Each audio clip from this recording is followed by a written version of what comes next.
11 আর 12 2 দিন মিলে আজকের এই ভিডিও। 12 তারিখ 12 আগস্ট পুচুর জন্মদিন, সেই উপলক্ষে আমাদের কোথাও বেড়াতে যাওয়ার প্ল্যান ছিল, মানে আমাদের বলতে শুভর প্ল্যান ছিল। আমার এবার খুব ইচ্ছে ছিল যে বাড়িতে ধুমধাম করে অনুষ্ঠান করব, কিন্তু যাই হোক এক তো বৃষ্টি হচ্ছিল, আর পুচু পাপা বললো যে কয়দিন ঘুরে আসি, অনেকদিন থেকে ঘুরতে যাওয়া হয় না পুরো 1 বছর থেকে, তো ঘুরে এসে তারপর অনুষ্ঠান করা সেটা টুকটাক মানে বাড়ির কজন লোকজন নিয়ে করা হবে। তো ঘুরতে কোথায় এসেছি সেটা তো তোমরা পুরো ভিডিও থেকে বুঝতেই পারবে। তো আমি ভাবলাম 12 তারিখ যখন ঘুরতেই যাবো তো 11 তারিখ একটু কিছু করে নিই। হয় না এরকম যে বাংলার ডেট মানে ইংলিশের যেটা 12 তারিখ মানে সেই ডেটের বাংলাটা যেটা সেটা একদিন আগে হয়। তো সেই জন্য আমি ভাবলাম যে বাইরে তো এটা খাবেই, কিন্তু একটু বাড়িতে জন্মদিন উপলক্ষে লুচি আর পায়েস না করলে কেমন একটা জন্মদিনটা অসম্পূর্ণ, তো এইটুকুটা একটা করার ছিল। আর আজকে 12 তারিখ, আজকে তো প্রচুর ঠাম্মি করেছে পায়েস, প্রচুর মিমিরা করেছে।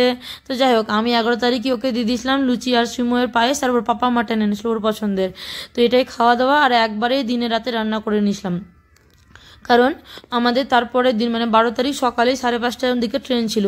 ভাবলাম তোমাদের প্যাকিংটা দেখাবো, একটা ভিডিও বানাবো প্যাকিংয়ের, আমাদের কেমন প্যাকিং হয় না হয়, কিন্তু হয়ে ওঠেনি। তারপর দেখো প্রচুর মিমি কয়েকটা বেলুন নিয়ে এসেছিলো, তো সেগুলো পুচু বলছে আমাকে ফুলিয়ে দাও, পুচু বেলুন ভীষণ ভালোবাসে, তো সেগুলোই ফুলিয়ে দেওয়া হয়েছিল। আর পুচু ঘুমিয়েছিল, ওর ফাঁকে ফাঁকে আমরা না শুভই প্যাকিং করেছিল। আমি আজ অবধি 3 বছর হয়ে গেল আমি কখনো প্যাকিং করিনি, কোথাও বেড়াতে যাওয়ার হলে শুভই সব কিছু প্যাকিং করে। তারপর দেখো রাত্রিটা পার হলেই ভোরবেলায় তো ট্রেন, বললামই তো 5:30টার সময়, তো কোন ট্রেনে এসেছি কি না কি কিরম সেরকম একটা ডিটেলসে ভিডিও বানানোর ইচ্ছা আছে, সেটা পরবর্তীতে দেখছি। তো দেখো এই যে 5:30, তো আজকে যখন বেরোবো এত বৃষ্টি, একদম যাকে বলে শিলা বৃষ্টি। তো একটা অল্টো বুক করা হয়েছিল, তো সেটাতেই আমরা এসেছিলাম, যেই গাড়িতে আমরা এসে থাকি।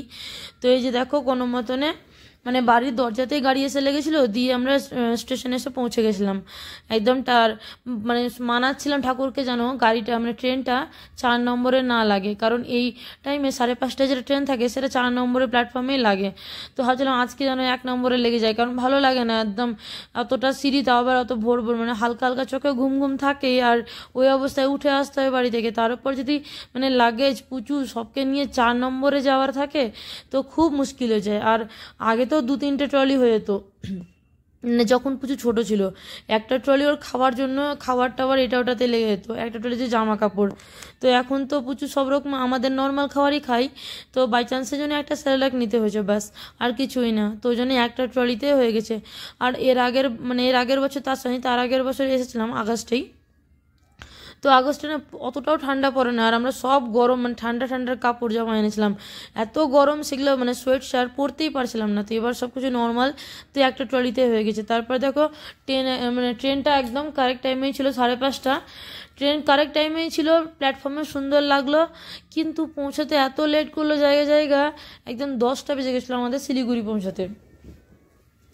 তারপর ট্রেনে বসে আমি ইন্ট্রোটা দিয়েছিলাম, কিন্তু অনেক আওয়াজ আসছিলো, তো ঠিক মতো মানে আওয়াজ মানে ভয়েস ওভারটা মানে দিতে হলো পর থেকে। আর ওয়েদারটা কি বলবো একদম কেমনই, আর মানে একটু হালকা হালকা গলাটা বসে গেছে।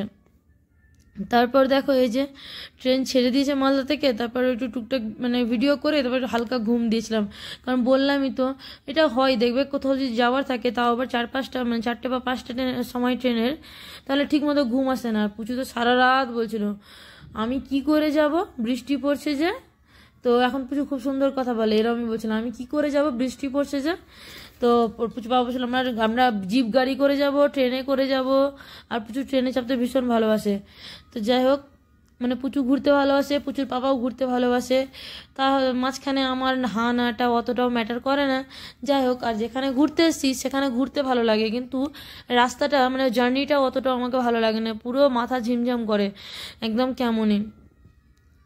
তারপর দেখো এই যে আস্তে আস্তে সব পুরো একদম চারিদিকে, এদিকে ধান ক্ষেত লাগানো, আনারস, তারপর চা বাগান সব পার করে মানে যেখানে আমাদের যাওয়ার সেখানে যেতে হবে। তো তারপর দেখো যে মাঝখানে না পুচু ঘুমিয়ে পড়েছে, বললাম আমি তো 2টোর দিকে উঠেছে রাত্রি, অতক্ষণ একটু ট্রেনে উঠে কিছুক্ষণ খেলাধুলা করলো, 1 ঘন্টা 1 ঘন্টার মতো, তারপর বেশ ঘুম দিয়েছে একদম, মানে এনজিপিতে এসেই নেমেছে। তারপর মাঝখানে আমি আর কি করবো, আমার ট্রেনে অতটাও ঘুম হয় না, তবুও আমি বললাম আমার ঘুম পাচ্ছে, তো পুচুর পাপা জেগে থাকলে আমি ঘুমাচ্ছি, একজন জেগে থাকতেই হবে, কারণ ট্রেন কখন আমাকে ছেড়ে চলে যাবে এটা আমার ধারণা। কেউ মানে বেশিরভাগ লোকজন ঘুমিয়েই আসে, কিন্তু আমি অতটাও পারি না। যাই হোক, তো মাঝখানে ঘুমোচ্ছিলাম, একটু উঠছিলাম, যাই হোক তো এইভাবে করতে করতে এতটাও বলবো না যে একদম বুঝতেই পারিনি কখন এসে পৌঁছে গেলাম, কারণ অনেকটাই সময় লেগেছে। 5:30টায় ট্রেন ছিল, নামলাম 10টায়, বললাম তো অনেকটাই সময়। তো যাই হোক, পুচুর বাবা বললো আজকে ট্রেনটা 45 মিনিটের মতোই লেট ছিল। যাই হোক, তো কি আর বলবো। আর আজকের ওয়েদারটা একদম কেমনই, প্রচণ্ড বৃষ্টি, প্রচণ্ড বৃষ্টি। অবশ্য পুচু যেদিন হয়েছিল 12 তারিখ, সেদিনও খুব বৃষ্টি হয়েছিল, খুব। আর এখন যখন ভয়েস ওভার দিচ্ছি, মোটামুটি এই টাইমে আমাকে ওটি থেকে বার করা হয়ে গেছিলো। মানে পুচু এতক্ষণে মানে আমাকে আর পুচুকে বেডে দেওয়া হয়ে গেছিলো। আর সে কি কান্না একদম সেই দিন, প্রচণ্ড সারা রাত জুড়ে কান্না করেছিল। আর পুচু বাবা বাইরে দাঁড়িয়েছিল 5 দিন, মানে নার্সিংহোমে থাকতে হয়েছিল, যেহেতু আমার সিজার করে হয়েছিল। তো প্রচুর বাবা 5 দিন একদম নার্সিংহোমে, মালদা নার্সিংহোমে হয়েছিল। ওই মালদা নার্সিংহোমে বাইরেই দাঁড়িয়েছিল। সবাই বলছিল, নার্স যত যারা যারা পেশেন্ট ছিল সবাই বলছিল যে দেখো দাঁড়িয়েই আছে, দাঁড়িয়ে আছে। মানে সবাই সবার বর বা এটা ওটা সবাইকে বলছিল, দেখো তো তোমরা দাঁড়াও, ওই দাঁড়িয়েই আছে, সত্যি দাঁড়িয়েছিল। যাই হোক, মানে ওই ওর মেয়েকে ভীষণ ভালোবাসে সত্যি বলতে, প্রচণ্ড, যেটা সবাই বলে। আর ওর মেয়েও ওকে খুব ভালোবাসে। মানে একটা দিন আমি না হলেও চলে যাবে পুচুর, কিন্তু পুচুর পাপা না হলে চলবে না। তারপর দেখো যে ট্রেন থেকে নেমে টেমে তারপর গাড়ি ধরে নিয়েছি। আর আমরা একটাই, মানে এই গাড়িতেই যাওয়া আসা করি। মানে 4 বছর ধরে, মানে 4 বার হয়ে গেল আমাদের এই জায়গায় আসা, দার্জিলিং, যেটা তখন তোমরা বুঝতে পেরে গিয়ে হবে পাহাড়। তো কিন্তু আমরা এই গাড়িতেই যাওয়া আসা করি, অনেকটা চেনা জানা হয়ে গেছে। তো অসুবিধা খুব একটা হয় না বললেই চলে। তো গল্প করতে করতে কোথা থেকে কতটা কি বললাম বুঝতেও পারলাম না। আর আজকে দার্জিলিংয়ের রাস্তা কি বলবো, এত ভয় লাগছিল, গাড়ি চলছিল না, সামনে কিছু দেখা যাচ্ছিল না। মানে এত কুয়াশা, অন্ধকার পুরো হয়ে এসেছিলো, আর বৃষ্টিও তেমন হয়ে এসেছিলো। তারপরে যে একটু জায়গায় জায়গায় দাঁড়াচ্ছিলাম, কি সুন্দর ঝর্ণাটা জল পড়ছিল। এটা স্লো মোশন নামার ছিল তাই জন্য, আর একটু করে না দাঁড়ালে না কেমন একটা শরীরটা ঝিমঝাম আরও করছিল। তারপর দেখুন এই যে বলছিলাম, যেটা পুরো কালো হয়েছিল রাস্তাটা, একদম প্রচণ্ড ভয় লাগছিল। তো এই করে এসে পৌঁছে গেছি। আজকের মতো ভিডিওটা এখানেই শেষ করব। তারপর পুরো ভিডিও, মানে কাল থেকে কী না কী করছি, আজকে খাওয়া দাওয়ার পর একটু ভয়েস ওভারে ভিডিওটা আপলোড করব, তাই জন্য। আর রুম ট্যুর এসব সম্পূর্ণ ডিটেলসে কালকে ভিডিও দেবো ভেবেছি। তো যাই হোক, যেহেতু জন্মদিন, তো টুকটাক বেলুন ফোলানো হয়েছে, বাড়ি থেকে আনা হয়েছিল। আর তারপর তো যাবোই পছন্দের জায়গায় কেক খেতে, সেটাও শেয়ার করবো তোমাদের সাথে। তো মোটামুটি যা করবো না করবো সবটাই শেয়ার করব।